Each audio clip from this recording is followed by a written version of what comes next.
Hello again and welcome back to Physics for the 21st Century.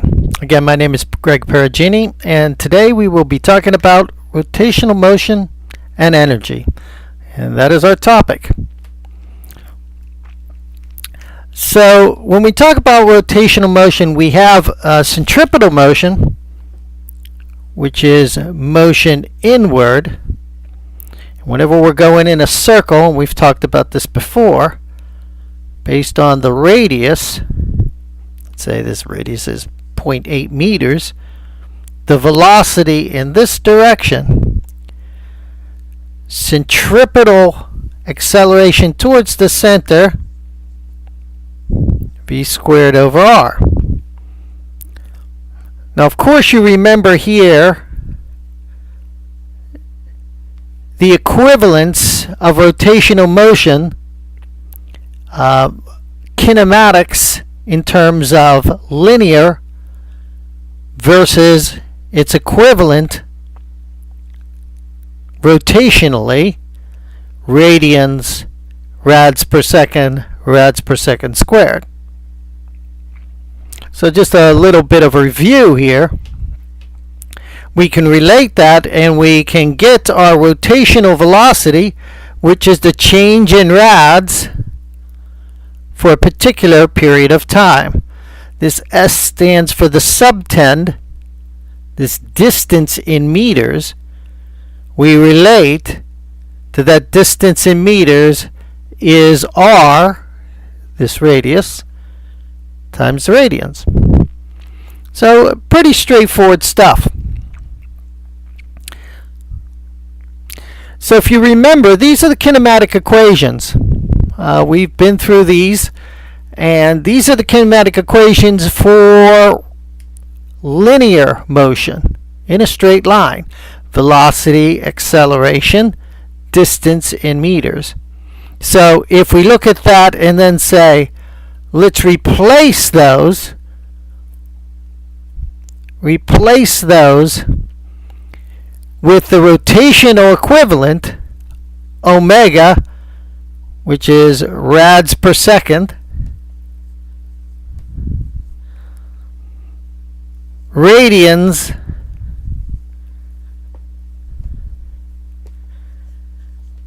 and of course acceleration, which is rads per second squared. These are the rotational equivalents, and as you can see, it maps very easily to the kinematic equations we used for linear. So it's the same equations, thinking of them rotationally instead. So, before I go any further, let's do a couple of examples. Rotationally. So I have a disk, and it's rotating, and it has a radius of 0.8 meters,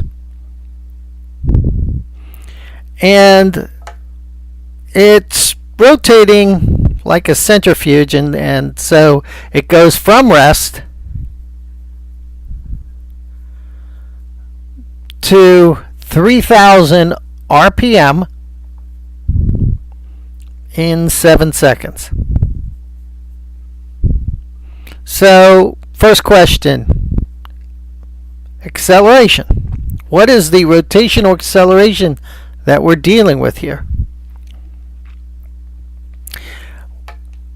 Well, the first thing we see here then is we have to sort of address that, right? That is our rotational velocity, but it is not in the units we need it to be in. It's in RPM, which you see a standard in when we look at engineering applications. RPM, revolutions per minute, 3,000 revolutions in 1 minute. But I need to get that to rads per second. We do know, and you'll need this conversion, there are 2 pi rads, of course, for every 1 revolution. And of course, for every minute, there is 60 seconds. So what do we see here? We see that the revolutions cancel. This is unit analysis back to chapter 1 and 2. The minutes cancel, leaving me with rads per second, which is omega. So if we say 3000 times 2 pi and then divide it by 60, we're going to get omega. You can do that calculation fairly quickly. It's 314.6 rads per second. But that isn't what we're asked for, right? We're asked for acceleration. Remember back to the kinematic equations. Omega final equal omega initial plus AT. Well, we know the T, 7. We know we're going from rest. This is 0. And omega final, we just figured out to be 314.6. Well, if we do this calculation, in other words, dividing 314.6 by 7, we're going to get the acceleration, should draw it like that, in terms of rotational acceleration, which is 44.88 rads per second squared. That's the answer to the question. Now we could ask another question. So we could ask several questions, but let's get down to, maybe we'll ask this question. B. How many rads did it rotate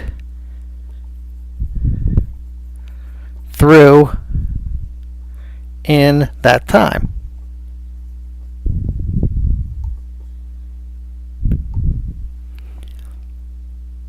Well, take a close look at your kinematic equations. One of them that I can use is omega final squared equal omega initial squared plus 2 times alpha change in radians. Now we could also use a couple of other combination of the kinematic equations, but this will work, right? Because omega final squared we know to be 314.6 squared, 0 squared plus 2 times alpha, 44.88 change of rads. And if you solve that, you might want to pause and see if you can solve that on your own. You get 1102.64 rads.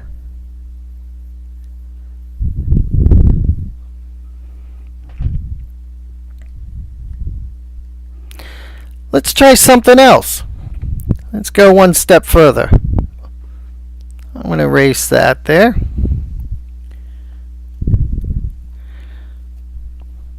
Let's say it's a solid disk. We're going to call this a solid disk.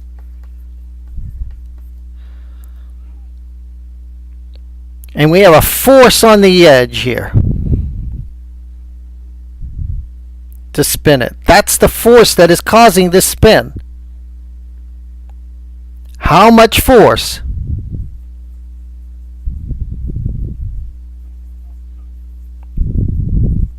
will be necessary or get it to that acceleration? Remember, torque is equal to moment of inertia times alpha. We're applying a torque here with the force. If this is a 2 2 kilogram disk, I could figure out the moment of inertia here, because the moment of inertia of a solid disk is 1/2 mr squared. So we can do the 1/2 times the mass times 0.8 squared, and that's going to give us the moment of inertia. If I multiply it also by alpha, I will get the amount of torque. You should get 28.72 Newton meters as the torque. We want force.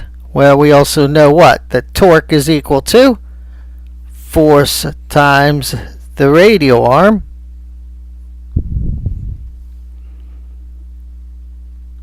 we know that is equal to 28.72, so therefore that is also equal to the force times the radius, and since I'm doing it at the edge, it's 0.8, leading to getting the force, which is just dividing 28.72 by 0.8. Force equal 35.9 newtons.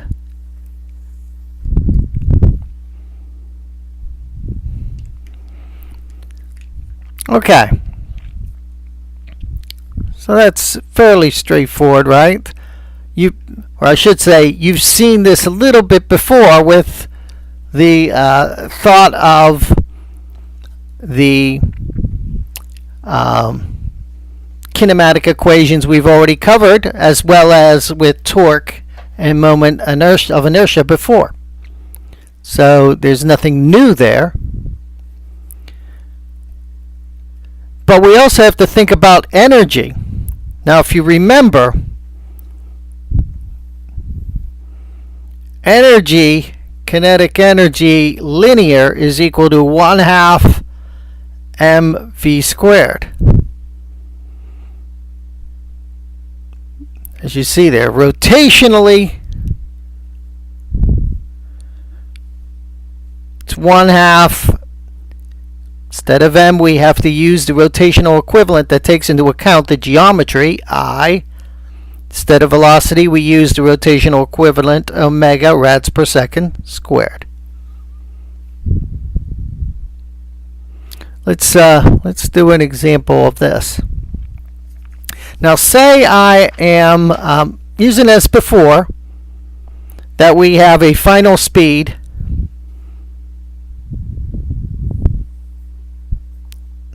of 314 rads per second.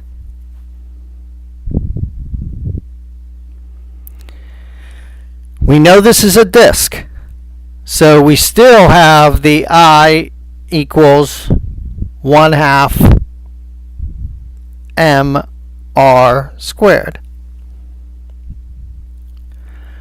So the kinematic rotational energy, or I should say the kinetic energy rotationally, is equal to 1/2 times I, which is 1/2 times the mass, 2 kilograms, radius 0.8 squared,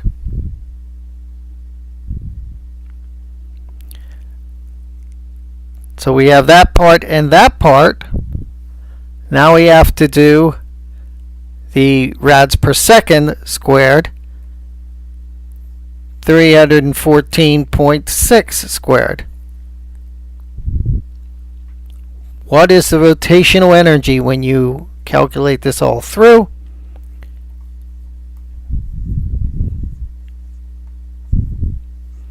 (15,835.7 joules.